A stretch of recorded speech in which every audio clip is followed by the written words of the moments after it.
Hey everyone, I had a request for tapping on ruminating thoughts. I have to tell you kind of a funny story. I was working with a client the other day, and I used to always call, up until, was it yesterday or the day before, ruminating. I would always say ruminating, but it's ruminating thoughts. She goes, do you mean ruminating? So I was like, oh yeah, those. So Dawn, thanks for this topic. It's a really good one, and it really goes hand in hand to me with this idea of paying attention to who's running your show. And so the ruminating thoughts are basically thoughts you're thinking over and over again, and they're usually dark, they're usually not beneficial. And I have found this to be so powerful to pay attention to who's running my show right now, who's the one having the ruminating thoughts, who is that? And depending on what they are, I always like to say, I notice the difference. The bully, which I call it, you call it the critical voice, the ego, whatever you want to call it, it's that voice that sounds like this. And it's very punitive, it's very judgmental, and it also can be very, very sneaky, because it can be like, it's funny, I had 2 group calls today, and we ended up talking about this very topic, so it's the topic of the day, and catching that voice in the act. And what we were talking about on the one was, here's what she said. The gal said, yeah, but I thought I was through this. Hey, Sarah, I'm going to call you. Good to see you. Sorry, I just had a call come in. I thought I was beyond this. I thought I'd moved past this. Sounds reasonable. Makes sense. That's the bully. Because how do you feel when you have that thought? I thought I was beyond this. I thought I was beyond this. It's very judgy, typically. Might not be for you, but for most people, it's very judgmental. And even the fact that you're saying that is like, well, I thought I was beyond this. Well, what if you come back to it at different times, various times for the rest of your life? Can we make that okay?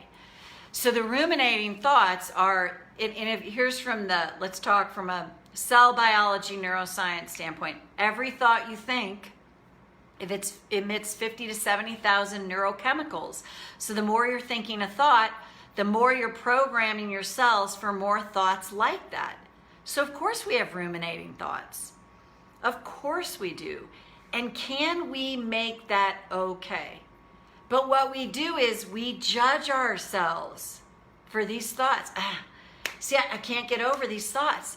And that's how we double down on ourselves. And again, on the first group call I had today, the gal gave the most perfect example of just proving how anytime she's judged herself, it's never changed her behavior.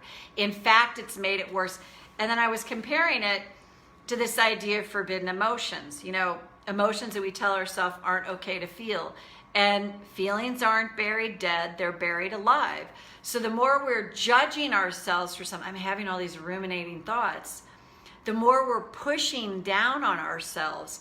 And that energy's got to go somewhere at some point. It's buried alive, not buried dead. So with this, we're going to tap on this idea of, because this is what I see as the critical link here, the judgment of self about the fact I'm having ruminating thoughts and I can't stop them. And it goes back to this, you cannot stop your thoughts. You can't. You cannot stop them, but you can interrupt them. And Dawn, I so appreciate this topic, because for that year, when my entire body broke out in hives, every night going to bed, and then I beat the crap out of myself using the law of attraction to do it, because it's like, I know I should be thinking positive. I know I shouldn't be thinking these thoughts. And that's the bully. Oh my God, I'm screwing myself having these thoughts. Oh my God. And it's doubling down, and it became impossible. And literally, it is impossible when you have momentum going with negative thoughts to be like, just think positive. It's all going to be okay. Just look on the bright side. It's okay. It's out of reach. It is literally out of reach from a physiological standpoint. So let's tap. So let's start with the karate chop. Even though I have these ruminating thoughts, and I bet I'm judging myself for them, I should get a grip on my fine self. But I'm not. I choose to acknowledge this judgment now. Even though I have these incessant thoughts, I'm thinking them over and over and over again. And I wish I could just stop them. I choose to honor my feelings now. Even though I have ruminating thoughts that I bet I'm judging myself for, I'm open to seeing this differently now. An eyebrow and tap to the points. These ruminating thoughts, I know they're not helping me. I should stop them. And maybe I'm even tapping on them and they're still there. So what if? A very important key here is I'm judging myself for this. Therefore, I'm doubling down on myself. I should be able to stop these. I mean, I have tapping and maybe other techniques and tools,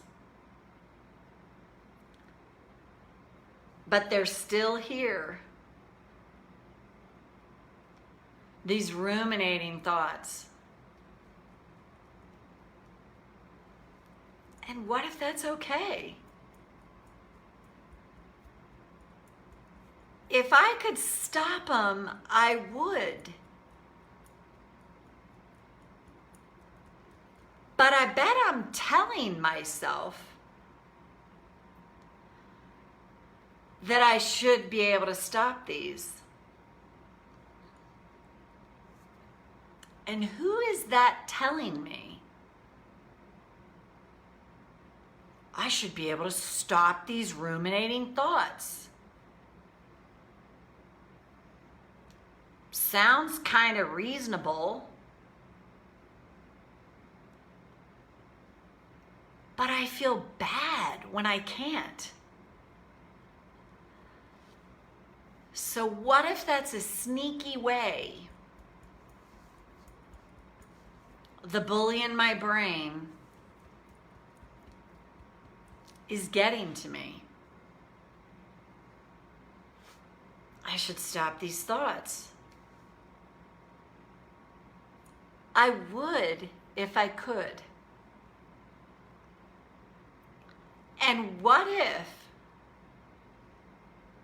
I can attend to the judgment of self around being able to stop these?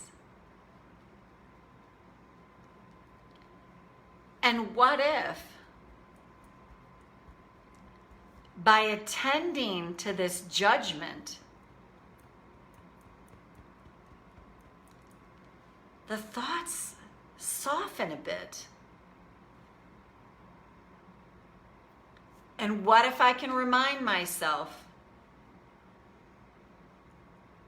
when I hear that bully in my brain saying, you need to stop these thoughts. Well, I can't stop them, but I can interrupt them. And what if the more I just interrupt them, and maybe even think about sending myself some loving kindness? Of course I have these thoughts. They've got a lot of momentum. And I'm not wrong because of this. What if I just have a momentum issue here?